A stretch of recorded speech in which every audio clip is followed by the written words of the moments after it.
Hey, what's up, you guys? Bloody Jacob here to bring you my weekly review of the Vampire Diaries on the CW. This week we've seen Season 8, Episode 5, which was called, again, a line to a Season 1 quote, "Coming home was a mistake."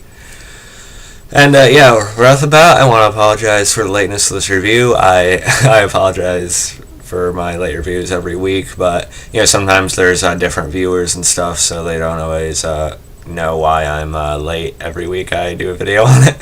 But just with work and everything, it's been lately I've been working till midnight every Friday, so it's been kind of tough to get my reviews out of this Van Helsing and Z Nation on time. But I should be off for the next, or at least out in time to watch these shows for the next couple Fridays, I think, unless I'm spending time with my girlfriend or something, then I might still be a little bit late with them. But either way, I want to apologize for the lateness. But again, I really, really like this episode. This season of the Vampire Diaries has impressed me. I think I've said this every week too, but Season 7 was decent. I look at it a little bit better than I did when I was watching it last year. But Season 8, it's really being set up as a pretty solid final season, I think. Overall, I think the general story direction, the main threat with Sybil and Celine and such, I am enjoying it more than the past couple of years of the Vampire Diaries, I think. I probably think they're overall better seasons than Season 5 and 6, really. Although Season 5 and 6, they certainly had their own gems in it. I love the Catherine storyline in Season 5. The finale to that was great. Season 6 had its moments too, and that finale with Elena was just, untouchable. But overall, just with everything put together, I think season 8 is definitely superior, and it's definitely being set up for a strong ending. I think I'm still really eager to see it. And I loved last week's episode, or at least enjoyed it quite a bit. And this one I might have liked even more, actually. We have the opening of Matt calling everyone, telling them that Tyler is dead, and you guys know how I feel about Tyler. I didn't really look upon him that well. Michael Trevino did a fine job playing him. There's nothing wrong with his acting or anything. Just the character, I think he's understandable, the pain he went through and stuff. Losing his mother and such. It's understandable. And I did think he is interesting towards the earlier part of the series. With his dynamic with his father, which is only really in the first season and stuff, but.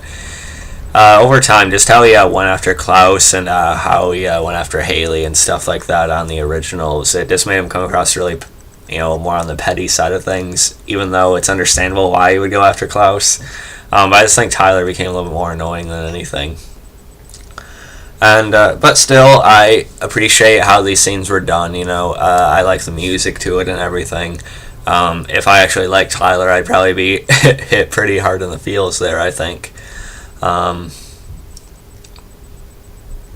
then we, of course, we know Caroline would be upset about it, so that's understandable. Matt would be.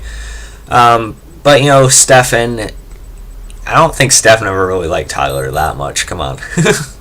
I don't think Damon or Stefan ever liked Lockwood, that much themselves, personally, either. But, of course, Stefan, he's going to feel very sympathetic towards Caroline. He's going to, care about it for her sake. But I don't really buy the perspective that Stefan actually thought of Tyler so highly himself, though. I don't know. But I like how it was all done and everything. We'll talk more about it as the review goes on. Then we had Bonnie. She was using this dark object she got from the armory to trap Enzo in this in the cabin, and so she could sort of try and get into his head a little bit more, or try to find a way to get him to flip his humanity back on. And that part of that part of the story actually got wrapped up a little bit quicker than I was expecting, which I appreciated. But we'll talk more about that as it goes. Going to bury Tyler. Okay, so the group goes to bury Tyler, and this is where Damon shows up. They get to the gravesite, but then they see there are these other graves already dug. Damon promises that he's going to bury each and every one of them. Then, Stephanie's just ready to just be done with Damon, and, he breaks the shovel into a stake, but Damon moves fast enough, he grabs Matt, threatens to turn him, And Damon, just the way Damon's being controlled right now, is just very desperate to get everyone to hate him, And again, I understand how Matt and Caroline would be really affected by Tyler being killed, but again, I don't think this should be like the breaking point for Stefan or Alaric, really. But I liked Ian Somerhalder's line about planning to bury every single one of them there. That was well delivered. And Stefan, Caroline, and Alaric have a discussion after that, and they decide they need to, or Stefan more so decides that they need to put Damon down. At first, I thought they were saying they actually just need to kill him at this point, and they sort of implied that even if they are able to find a way to bring Damon out of this, to actually free him from the siren's control, he's still going to be racked with guilt over what he's done. He's still going to be really just hurt over what Elena's going to think of him over it, that he's going to be a handful no matter what. He's going to probably still go off the rails in his own way, and to an extent anyway. Probably not murdering people, but he'd still be kind of a very broken person. So it's kind of debated whether it's best for Damon just to be sort of put out of his misery, or just sort of put down, I guess, right? But, throughout this whole thing, I was wondering why more characters weren't acknowledging that it's not Damon doing all this. It's not Damon's fault, But with the way Caroline talks about him, Caroline's always had this grudge against Damon, and the way she always looks at him with disdain, even when he's not, in his full control, she always attributes it to Damon just being Damon, and that's always annoyed me. But Alaric, luckily, points out that, it's not Damon, he's not the one doing all this. But of course, Stefan comes back with that Damon's still going to feel like shit over it when he does come out of it. So it kind of ties into what they do with him towards the end of the episode. Matt, he ends up getting this package that was sent from Tyler, or that Tyler probably was going to have sent, in the event of his death. And we find out that Tyler is actually coming to town to look for someone, and we see these photos of Celine, who we know is the second siren, Sybil's sister. And we see the photos of her. So it's just a matter of time before the rest of our characters, found out the second siren's identity. Of course, they're being wiped from Stefan's mind last week. And Bonnie, she takes drastic measures in trying to turn Enzo's humanity switch back on.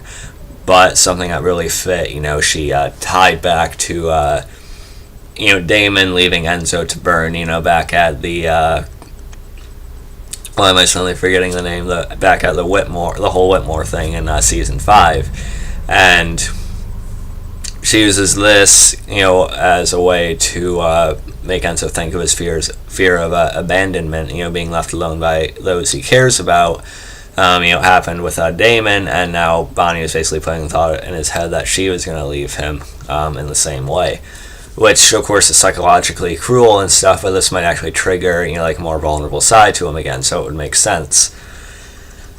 And Bonnie ends up, she doesn't want to leave Enzo, but she sort of puts his life in his hands, and this sort of brings the best out of Enzo again. Bonnie faints from the smoke and the fumes and such, and Enzo is able to get her out of the cabin, even though he can't cross the door. And, of course, Bonnie's able to wake up, and she rushes back in. Even though Enzo at this point was going to make his peace, he was willing to, die knowing that someone loved him this much. But Bonnie rushes back in, and she puts out the flame herself, as she was the only one who could, and then that allows Enzo to get them both out of the cabin in time. So for a second I thought they were actually going to kill Enzo there, with him making peace out of the whole situation. But, I was glad that they kept him around here. And they had a pretty touching scene. Of course, they kiss and such, so that was nice. And Stefan and Damon, they meet at the carnival. Damon is sort of struggling with himself a little bit more again, with his humanity. I'm not sure if just killing Tyler struck him so harshly, but, seeing the reactions from everyone, probably slowly thinking of Elena again, maybe is starting to shake him a little bit. So he meets with Stefan at the carnival, and he wants help from his brother, but he's not going to say it, and he still doesn't know if, the part of himself can override that and make him want to deal with getting his humanity back on, dealing with everything that's going to rush into his head because of it. And, I thought the acting in the scene was okay. I do like Ian Somerhalder quite a bit. You guys know that. But sometimes he's a little bit off with some of the emotional stuff, I think. He was really good in the earlier seasons, but just for the past couple or so, it's kind of hit and miss sometimes. I don't know what it is. But, I still get how Damon is feeling here. And Stefan, he's trying to reach out. He's still trying to reach out to his brother. And he says he can do whatever work is needed. He can, be with him. He can stay by his side and help him through all of this. But of course, Dan ends up refusing. He attacks Stefan after Stefan tries to shoot him with a vervain dart. And then Caroline luckily comes up from behind Damon and knocks him out with a few of her own. Actually shot him in the back. So there's that. Celine, meanwhile, she's still babysitting the twins, and she sort of channels or uses their magic as a way to test them out, as well as probably a way to reach out to Cade and Hell and such. And Celine's getting a little bit more ballsy with going out and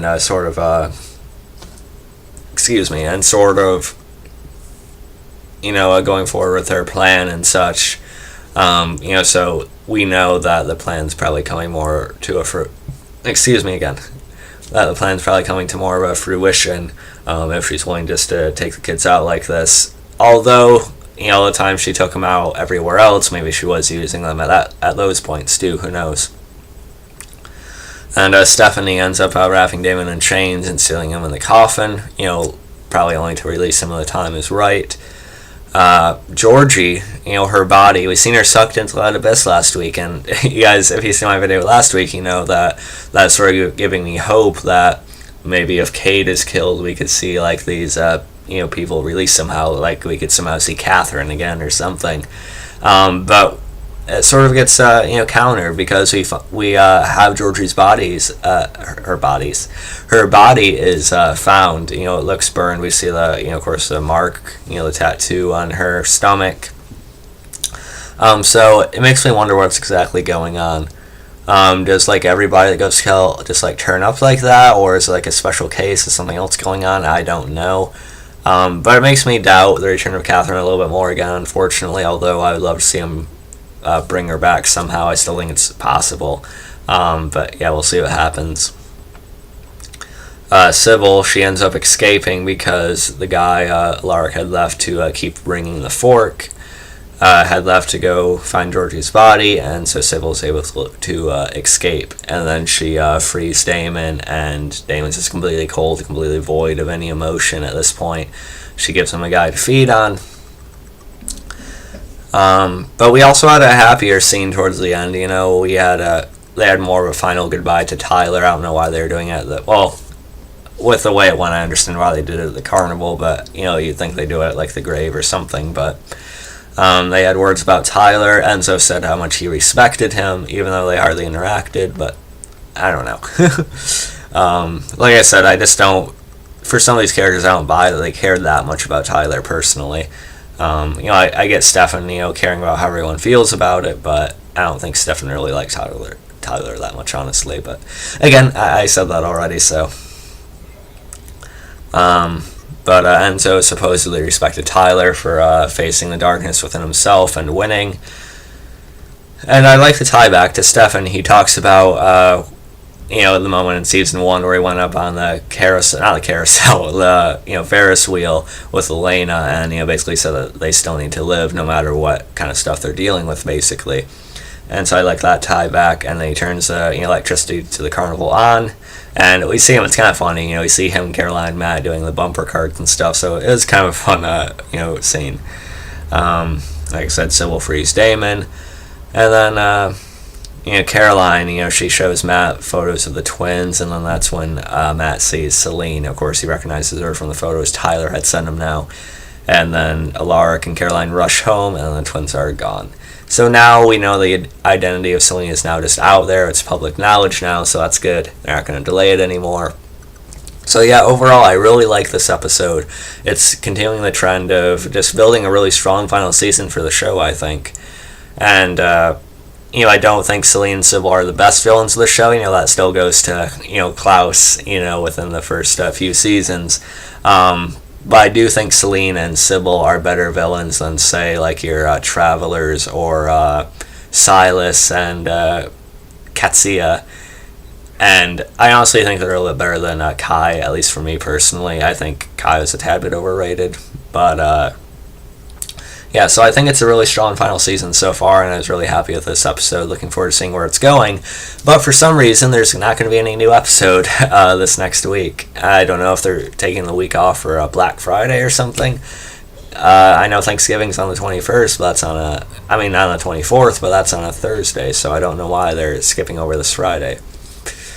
I don't know. But either way, it's going to be another week wait, more than we're used to, so that's unfortunate. But still, a really strong episode, really liking where the story's going this season. And hope you guys enjoyed this video. You can find me on Facebook, Twitter, subscribe. I'll catch you guys next time for my review of Z Nation. And I'll also be doing a video showing off my Blu-ray copy of the third season of the originals. So catch you guys for that. Subscribe. Peace.